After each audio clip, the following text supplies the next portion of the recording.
Good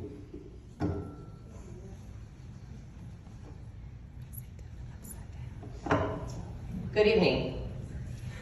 My original intent in requesting to speak was to persuade the board that an opt-out vote isn't necessary, that you do have other sources of funding.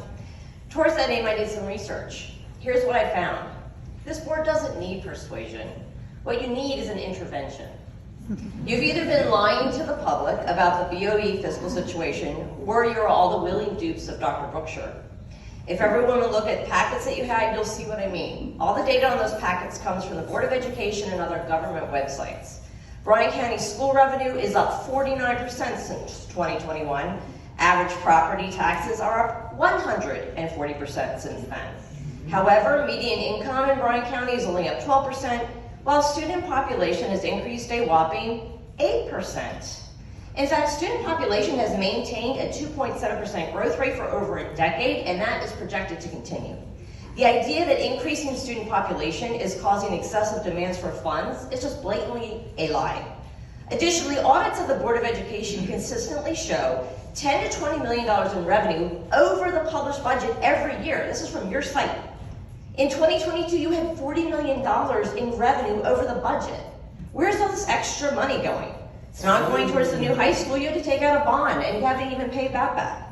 So not only are you flush with cash, you're literally rolling in it. There is no fiscal reason why you cannot choose to opt in and follow the will of the people. There's no child in the school system that has been negatively impacted in any way by a lack of funds. If any child has been harmed by not having their needs met, that's an indictment of your governance and indicates shoddy and incompetent administration on your part.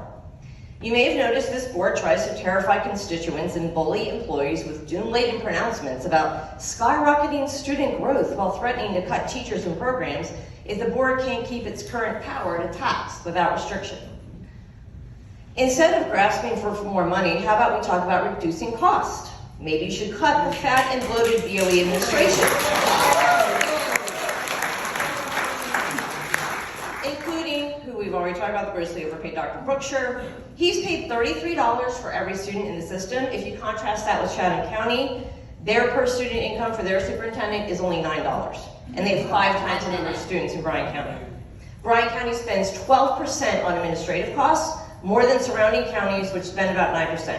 So if you cut those costs, if you have a $133 million budget, a 3% savings would be $4 million. Think of that, you can hire 40 teachers.